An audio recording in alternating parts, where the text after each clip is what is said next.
నమస్కారం, నేను మీ నానాజీ పట్నాయక్. మనం ఈరోజు మీన లగ్నము 12వ లగ్నం. ఇది మనకు మేషం నుంచి తీసుకున్నట్లయితే ఈ లగ్నానికి అధిపతి గురువు. అలాగే ఈ లగ్నం నుంచి మిగతా ఆధిపత్యాలు ఏ రకంగా వచ్చాయి, తద్వారా మీకు ధనము, ప్రయత్నాలు, ఆస్తులు, అదేవిధంగా లైఫ్లో కెరీర్ విషయము, ఒడిదుడుకులు ఏ రకంగా వస్తాయి. దీంతోపాటు లగ్నం తెలియనటువంటి వారు రాశిని కనుక చూసుకునేటప్పుడు ఆ రాశి రీత్యా కూడా చూసుకోవచ్చు. అలాగే ఆ రాశిలో ఉంటున్న నక్షత్రాలు పూర్వాభాద్ర 4వ పాదము, ఉత్తరాభాద్ర, రేవతి నక్షత్రాలు ఉంటాయి. వీరికి ఏ విధంగా ఉండబోతుంది, అలాగే దీంతోపాటు ఆఖరిలో నేను మీకు కొన్ని కండిషన్స్ కూడా ఉంటాయి. ఎందుకంటే ఇది 90% జరిగితే 10% మిస్ అవుతాయి. కారణాలు ఏంటనేది చెప్తాను నేను మీకు. ఇక్కడ ఏంటంటే ఈ యొక్క రాశి వారి కనుక చూసుకున్నట్లయితే, ముఖ్యంగా ఈ లగ్నం వారి కనుక చూసుకున్నట్లయితే, ఇది మీన లగ్నం అవ్వడం వల్ల వీళ్ళల్లో కాస్త గైడింగ్ నేచర్ అంటే గురుత్వ లక్షణాలు అధికంగా ఉంటాయి. అలాగే కొన్ని విషయాల్ని హై మెచ్యూరిటీతో ఆలోచిస్తూ అనవసరంగా అవతల వాళ్ళకి కంగారు పడుతున్నారు,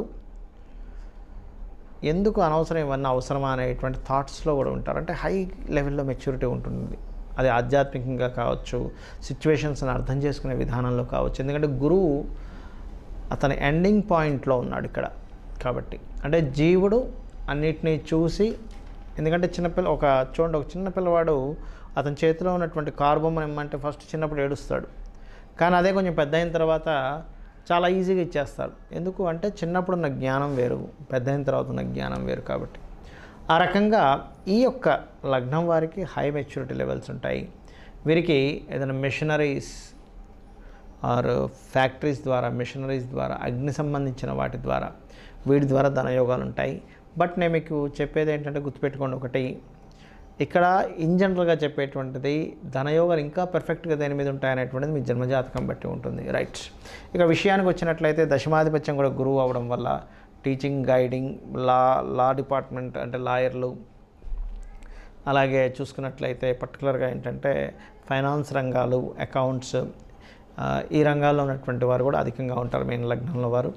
అలాగే కొంత ఈ సెకండ్ లార్డ్షిప్ కుజుడు రావడం వల్ల ఏమవుతుందంటే మీన లగ్నంలో వారికి కుటుంబ సభ్యులు కొంతవరకు అగ్రెసివ్, అంటే ఏదైనా కొన్ని మనం గట్టిగా స్ట్రాంగ్గా ఉండాలి, స్ట్రెంత్గా ఉండాలి, ఈ తత్వం అధికంగా ఉంటుంది మీన లగ్నంలో జన్మించిన వారి యొక్క కుటుంబ సభ్యుల విషయంలో కనుక మీరు గమనించినట్లయితే.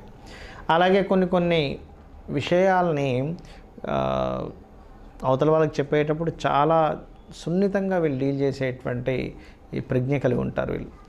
అలాగే మరొక విషయం ఏంటంటే మీరు ఎప్పుడు కూడా మీ పేరు మీద కంటే కూడా మీ యొక్క జీవిత భాగస్వామి పేరు మీద బిజినెస్లు చేయడం అనేటువంటిది బాగా యోగిస్తుందని చెప్పుకోవచ్చు. అలాగే కొంత ఎడ్యుకేషన్ అంటే చదువుకునే సమయంలో కూడా నాలెడ్జ్ని క్యాప్చర్ చేయడంలో చాలా ఈజీగా వీళ్ళు క్యాప్చర్ చేయగలరని చెప్పవచ్చు. అంటే ఇక్కడ 4th లార్డ్ స్పాయిల్ అయితే దట్ ఈస్ డిఫరెంట్. అంటే ఎవరికైనా సరే మీన లగ్నంలో జన్మించి నేను విద్యా సంబంధించిన విషయంలో ముందుకు వెళ్ళలేకపోతున్నాను అనుకున్నప్పుడు కాస్త కుమారస్వామి యొక్క ఆరాధన కనుక చేసుకున్నట్లయితే, లేదా గణపతి ఆరాధన చేసుకున్నట్లయితే చాలా చక్కగా ఉంటుంది.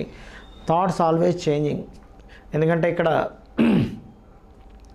పంచమాధిపతి చంద్రుడు అయ్యాడు కాబట్టి కళాత్మకమైనటువంటి ఆలోచనలు, థాట్స్ ఇమీడియట్లీ ఫాస్ట్గా చేంజ్ అయ్యేటువంటి తత్వం అధికంగా ఉంటుంది వీరికి. అలాగే ఇక్కడ చూసుకున్నట్లయితే మీనం వారికి ఒక చిన్న ఇదేంటంటే వీళ్ళ ఫాదర్ ఆర్ వీళ్ళ సన్, వీళ్ళతో ఎంత వీళ్ళ దగ్గరగా వెళ్దామన్నా ఏదో చిన్న మిస్అండర్స్టాండింగ్స్ వస్తూ ఉంటాయి ఫాదర్ అండ్ సన్ విషయంలో మీన లగ్నంలో జన్మించిన వారికి ఆర్ మీన రాశి వారికి. అది ఎప్పుడు పోతుంది అంటే ఆ యొక్క చంద్రుడు, ఆ రవి గనక బాగున్నట్లయితే ముఖ్యంగా, ఎందుకంటే చంద్రుడు స్ట్రాంగ్గా ఉండాలి, రవి కనుక స్పాయిల్ అవ్వకుండా ఉంటూ కొంత శుభగ్రహాలతో ఉన్నప్పుడు ఈ ఫాదర్తో కానీ సన్తో కానీ కొంత ఇబ్బందులు అనేటువంటివి తగ్గుతాయి. మీన లగ్నంలో జన్మించిన వారికి స్పెసిఫిక్గా 6th లార్డ్షిప్ సన్కి రావడం వల్ల ఇటువంటివి జరుగుతూ ఉంటాయి. అలాగే ఇక్కడ కొంతవరకు మీరు వివాహ సంబంధించిన విషయంలో కమ్యూనికేషన్స్ విషయంలో జాగ్రత్త పడాలి.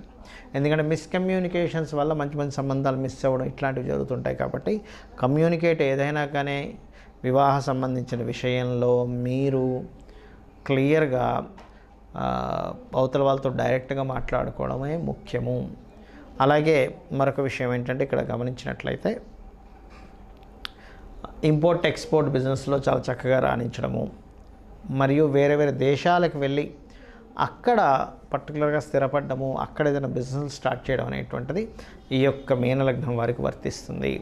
ఇక మీనం వారికి చూసుకున్నట్లయితే అందులో ప్రధానంగా ఉన్నటువంటి నక్షత్రాలు ఏమేమి ఉంటాయని చెప్పి తీసుకున్నట్లయితే పూర్వభాద్ర 4వ పాదము, ఉత్తరాభాద్ర మరియు రేవతి నక్షత్రాలు ఉంటాయి. పూర్వభాద్ర కనుక తీసుకున్నట్లయితే 4వ పాదం వారు లక్కీయెస్ట్ పర్సన్స్ కూడా మనం చెప్పుకోవచ్చు. ఎందుకంటే పూర్వభాద్ర 4కి సహజంగానే అది గురువు యొక్క నక్షత్రం అవుతుంది. పూర్వభాద్ర అంటే ఆ చంద్రుడి నవాంశలో మనకి కర్కాటకంలో ఉంటాడు. చంద్రుడు పూర్వభాద్ర 4లో ఉండి కర్కాటకంలో ఉండడం వేరు, వేరే నక్షత్రాల్లో ఉండే 4లో ఉండడం వేరు. కాబట్టి భగవత్ అనుగ్రహంతో అన్నీ కూడా ఏదైనా ప్రాబ్లం వచ్చినా క్లియర్ అవ్వడము, అదేవిధంగా భగవత్ అనుగ్రహంతో అన్నీ సునాయాసంగా చాలా ఈజీగా జరుగుతున్నాయి అనేటువంటిది మాత్రం మీరు లైఫ్లో చూస్తారు ఈ పూర్వభాద్ర 4 వారు. ఇక ఉత్తరాభాద్ర 1వ పాదం వారికి కాస్త అధికారులతో ఒత్తిడి ఉంటుంది, అలాగే కాస్త అధికారం చలాయించేటువంటి లైఫ్లో అటువంటి సంఘటనలు అటువంటి దీంట్లో ఉండడం జరుగుతుంది. అంటే ఒక టీంకి లీడర్ అవ్వడం కానివ్వండి, లేనట్లయితే ఏదైనా కానీ గుర్తుపెట్టుకోండి. అంటే ఏంటంటే మీరు ఒక అడ్మినిస్ట్రేటర్గా అలా రాణించడం జరుగుతూ ఉంటుంది. కాబట్టి దానిలో స్ట్రెస్ ప్రెజర్ కూడా ఉంటుంది.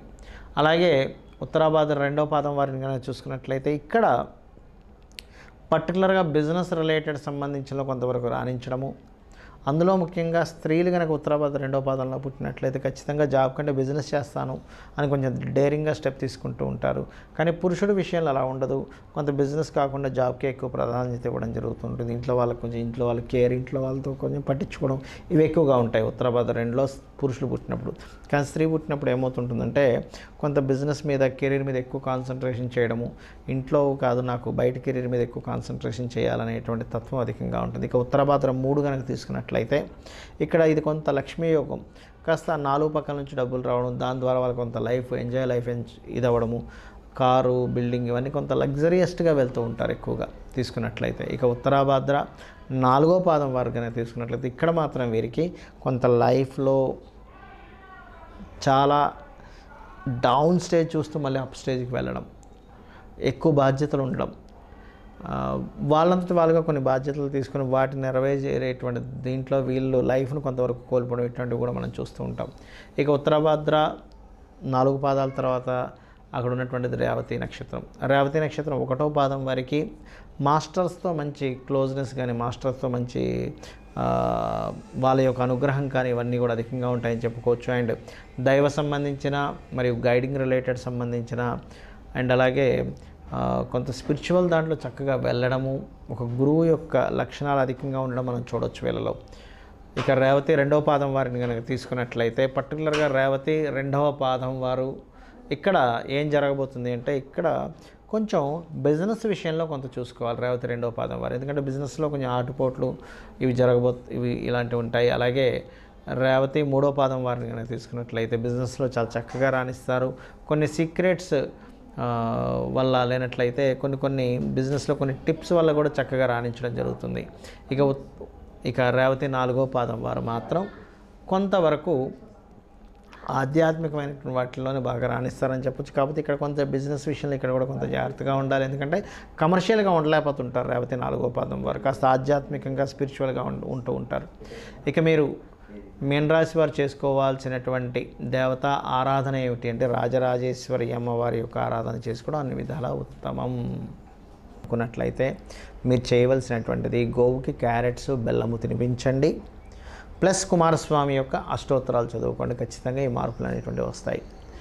ఇక్కడ ఏంటంటే కండిషన్ ఏంటంటే ఫస్ట్ ఇప్పటివరకు నేను చెప్పింది ఏదైతే ఉంటుందో ఇవన్నీ ఇన్ జనరల్గా ఉండేటువంటివి. బట్ మీరు జన్మించినప్పుడు మీ సెకండ్ లార్డ్ ఎలా ఉన్నాడు అనే కండిషన్ మీద మీరు ధనం ఎంత సంపాదిస్తారు, ఎప్పుడు సంపాదిస్తారు, ఎప్పుడు పోగొట్టుకునే కాంబినేషన్స్ ఉన్నాయనే దాన్ని బట్టి మీ పర్సనల్ చార్ట్ వల్ల ఉంటుంది. అలాగే మీ వివాహ సంబంధించిన విషయాలు కావచ్చు. ఇప్పుడు సప్తమాధిపతి బాధకుడైనంత మాత్రాన ఖచ్చితంగా బాధం ఇవ్వాలి అని లేదు. ఎందుకంటే 90% జరిగితే 5 to 10% మిస్ కూడా అవుతుంది. ఎందుకు అవుతుంది అంటే మీకు వివాహాన్ని ఇచ్చేటువంటి గ్రహం, వివాహం తర్వాత జీవితాన్ని ఇచ్చేటువంటి గ్రహం బాగుంటే అది బాగుంటుంది కూడా. అలా కాకుండా వివాహాన్ని ఇచ్చేటువంటి గ్రహము, వివాహ జీవితాన్ని ఇచ్చేటువంటి గ్రహాలు కనుక స్పాయిల్ అయినప్పుడు మీ పర్సనల్ చార్ట్లో ఆ కాంబినేషన్ ఉంది అన్నప్పుడు అర్క వివాహం చేసుకొని ముందుకు వెళ్ళినట్లయితే మీ యొక్క ఇబ్బంది అనేటువంటిది తగ్గుతుంది. అలాగే అర్క వివాహం అంటే చాలామందికి తెలియదు, ఏంటో అనుకుంటూ ఉంటారు. జిల్లేడు చెట్టుకు కానీ అరటి చెట్టుకు కానీ చేస్తారు వివాహాన్ని. నదీ ప్రవాహం దగ్గర చేసి 1-2 అవర్స్ ప్రాసెస్ ఉంటుంది. మీకు తెలిసిన బ్రాహ్మణుల్ని, మీకు తెలిసిన పురోహితులను అడిగితే చెప్తారు, వారి ద్వారా మీరు చేసుకోవచ్చు. అలాగే మరొక విషయం ఏంటంటే, ఇక్కడ సంతాన సంబంధించిన విషయంలో చిన్న చిన్న శస్త్రచికిత్సలు అవసరం పడుతుంది. లేనట్లయితే సంతానం సంబంధించిన విషయంలో కూడా స్ట్రెస్ ఉంటుందని చెప్పాను. అయితే ఇక్కడ ఏంటంటే, శని యొక్క స్థితి కనుక పాడైనట్లయితే మీకు ఆ ప్రాబ్లం ఉంటుంది. కానీ అదర్వైజ్ శని కనుక మంచి స్థితిలో ఉన్నట్లయితే అక్కడి నుంచి సంతానం మూలంగా ఇంకొంత లైఫ్లో స్పోర్టివ్గా వెళ్ళడం ఇవి కూడా జరుగుతాయని మీకు తెలుసుకోవాలి. అంటే ఇక్కడ ఏంటంటే నేను చెప్పొచ్చేది స్పెసిఫిక్గా మీకు లగ్నం నుంచి గ్రహాలు ఎక్కడెక్కడ ఉన్నాయనే దాని మీద మీకు పర్సనల్ చార్ట్లో మారిపోతాయి. లగ్నం నుంచి ఏ ఏ గ్రహాలకి ఏ ఏ ఆధిపత్యం వచ్చిందనే దాని మీద మనం చెప్పుకున్నాం. బట్ గ్రహాలను బట్టి మారుతుంది. ఇవి చూసుకుంటూ మీరు కనుక ముందుకు వెళ్ళినట్లయితే మీ యొక్క అద్భుతం అంటే మీ జీవితం అద్భుతమైనటువంటి ఫలితాలు చూస్తారు. ఎందుకంటే మనకి జ్యోతిష్యం కానీ వాస్తు కానీ మహర్షులు మనకు అందించినటువంటి విషయం అసలు ఎందుకు అందించారు అని చెప్పి చూసుకున్నట్లయితే కేవలం ఇది ఒక నాలెడ్జ్. ఈ నాలెడ్జ్తో నువ్వు ఈ నాలెడ్జ్ని ఎలా వాడుకుంటావు, ఏదో భయపెట్టడానికో బాధ పెట్టడానికో భయపడ్డానికో ఈ శాస్త్రం కాదు. శ్రీమాత్రే నమః.